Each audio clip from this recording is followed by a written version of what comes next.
אוקיי, מה שאני עומד להראות לכם זה בעצם על התוכנה מגנט מנג'ר.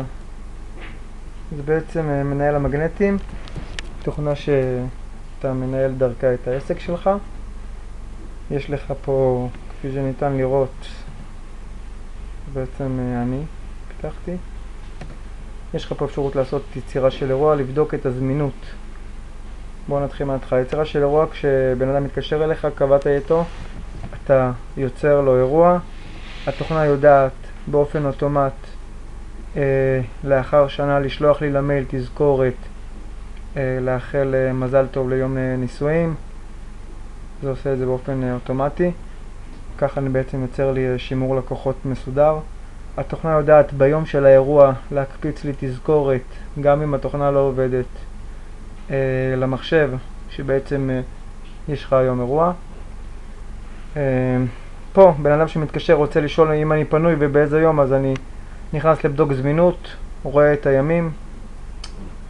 כאן אני מחפש אנשים לפי תאריך, כאן אני עושה את התצוגה של כל האירועים שלי לפי חודש, כאן אני רואה את החישוב כמה שיש לי מכל דבר ומכל כמה רווח יש מזה, וכאן זה חישוב משכורות של לפי שנים, לפי חודשים, מציג לי גרפים, וכאן אני מחפש לקוחות לפי שם או טלפון. אוקיי, בואו נראה. כאן אני בעצם בודק עדכונים. כאן אני עושה כניסה מהירה לדף של הבן אדם שבשבילו עשיתי את התוכנה. כאן זה בעצם הגדרות של האימייל. אני לא אכנס לזה כי זה יחייב אותי לרשום את כל הפרטים שלי, כבר עשיתי את זה. כאן יש לי הגדרות נוספות, שלח לי למייל את כל המספרים. בעצם מגיע ראש השנה, אני עושה שלח לי למייל את כל המספרים. הוא רואה את כל הרשימה של המספרים, מסמן את כולם, הוא עושה שלח להם שנה טובה ומתוקה מהצוות. כאן אני עושה גיבוי, כאן אני עושה שחזור, ועזרה איך לשלוח, מסביר לנו איך לשלוח למייל את כל המספרים, איך אני משתמש בזה. טוב, בואו נתחיל. כרגע יש לנו כאן צור אירוע. אז כפי שניתן לראות יש פה לוח שנה, כאן חודשים. בואו נעשה חזור לחודש הנוכחי. זה היום שלנו. לוחץ, אין אירועים בתאריך זה. בעצם, כפי שניתן לראות, הנה, פה ב-12 יש אירוע, אנחנו רואים בגלל שזה נהיה בכחול, וגם כי הוא כותב לנו כי קיימים אירועים בתאריך זה. מי יש לנו? מוטי. אני יכול לעשות תאריכה. אנחנו רואים שיש לו ברית, בבית, זה המספר. בואו נגיד, עשינו לו הנחה ל-1100, עושה לו שמור, נשמר. בואו נראה, ב-12, מוטי. בואו נבדוק.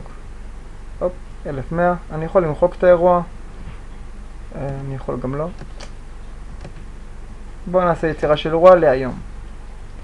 נעשה אוסף, נרשום יום הולדת לדניאל. אוקיי, מיקום האירוע אולמי משהו משהו.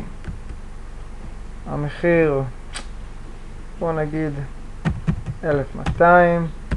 הערות, לפנק בהכל מהכל. טוב, שמור אירוע, יצרנו. כרגע בתאריך הזה יש לי את האירוע שלי. בסדר, בואו נעשה בדיקה קטנה, נצא, ניכנס. הוא ידע להקפיץ לי לבד שיש לי היום אירוע של דניאל, זה המספר, אישור. זה ככה בקטנה. מתקשרים אליו, רוצים לבדוק זמינות. אז אנחנו רואים שהראשון זה ירוק פנוי, שני ירוק פנוי. הופה, בשישי זה אדום. מה יש לי פה? חינה בלב האצולה, נתי עם הודיה. בתשיעי יש לי הרמוניה בגן, גבריאל. פנוי, פנוי. ב-12, כפי שניתן לראות, כל מה שבאדום זה בעצם דברים שהם דפוסים, לכן אני יודע שאני צריך לראות אם אני פנוי או לא. זה בחודש הנוכחי, ינואר 2016. אם אני רוצה לבדוק מה נכון, סתם חודשים קודמים בנובמבר 2015, בוא נעשה בדיקה. חודש חלש, היה לי רק ב-25 אירוע. כל השאר היה פנוי. ונחזור לפה. בואו נעשה חיפוש לפי תאריך, אז זכור לי ב-12 שמנו תאריך בדיוק מקודם. בואו נראה שהוא ימצא. כן, 1100. זה מאוד, בן אדם אחד. בואו נעשה...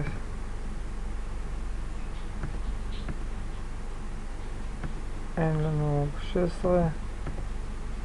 או, ב-18 יש. ג'רמי. בואו נראה אם אנחנו לוחצים על הערה, רואים שזה בכתום. מקודם זה לא היה. אז רשום לא לפנק בכלל. ילד לא משהו. בסדר. תצוגה של אירועים. אז החודש אני רואה יש לי את כל האירועים האלו, סך הכל 8 אירועים. זה נכון לינואר 2016. כאן לא שמתי שום הערה, לכן זה לא דולק, אבל פה שמתי הערה, לפנק בהכל מהכל. פה שמתי גם הערה, בלי נצנצים. פה שמתי גם הערה, כולל קיר מגנטים חשמלי. וגם כאן, כולל קונפטים ועשן.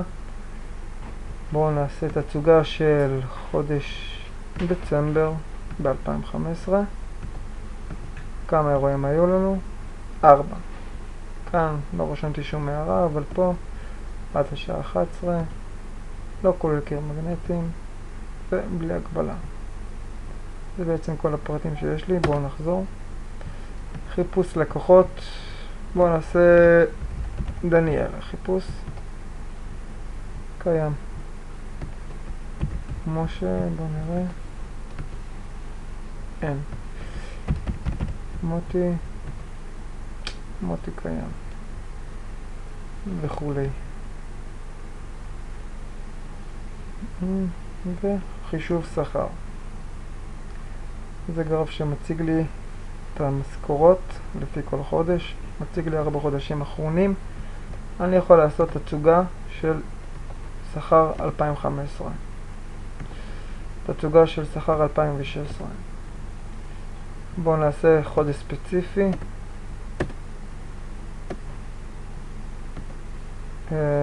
טוב, כי זה החודש הראשון אנחנו נמצאים בו. הנה. דצמבר, בואו נעשה נובמבר. קיצור, קבל מידע מפורט לפי כל חודש. כאן זה חישוב, יש לי מהצבע הזה קריוקי סגול, מהצבע הזה בר מצווה 1, 2 מכינה, יש לי ברית 1, 1, 1, כל זה נכון ל-2016, מכיוון שאנחנו בתחילת השנה, אז המספרים הם עדיין 1, 1, 2.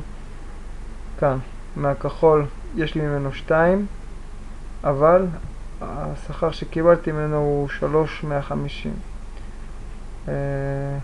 מפה יש לי 1,200, סך הכל 1. קיצור, אפשר לראות מה יותר משתלם, מה פחות משתלם לעשות, מה מניב יותר רווחים, מה יש יותר כמות אירועים, לעשות את החושבים שלך לבד. בואו נחזור. כרגע בואו נעשה בדיקה. ב-24 ראינו שיש לי פה דניאל. בואו נעשה כרגע גיבוי. בשנייה. כרגע זה בעצם ביצעתי את הגיבוי שלי. אם אני רואה את זה, בואו נעשה לו מחיקה. מחק. בואו נראה אם זה חזר. אין. נמחק. עכשיו אני אעשה שחזור. כן. בואו נראה. הופ. האירוע חזר, למרות שמחקתי. שחזור עבד. כן. הנה, זה השחזור. אז כרגע בואו נעשה בדיקה. נעשה, שלח לי למייל את כל המספרים של הלקוחות שלי. כנס למייל, המספרים נשלחו. בואו נבדוק. כל מספרי הפלאפון של הלקוחות. שימו לב לשעה 21, 22, 21, 23. אוקיי, בדיוק היה העברה של הדקה.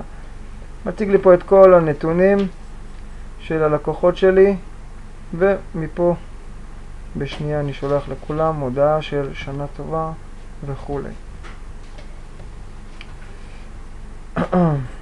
מה עוד? בעצם זה הכל. כמובן שבהגדרות אימייל הוא יודע לשלוח לי אם עשיתי את הכל טוב, שהתוכנה עובדת כראוי. הוא גם יודע לשלוח לי למייל הודעה לא לשכוח לאחל מזל טוב ליום נישואים אם עבר שנה. בעצם התוכנה עושה את הכל לבד. כרגע ראינו שביום הזה ב-24 יש לי אירוע. גם אם אני לא אפעיל את התוכנה ואפעיל את המחשב, גם אם אני אפילו לא אפעיל את המחשב והתוכנה לא תהיה פועלת, בכל יום שעובר וזה בעצם הגיע לתאריך שיש בו אירוע, היא מקפיצה לבד את ההודעה על המסך, ככה שלא נפספס שום אירוע שיש לנו. תודה רבה.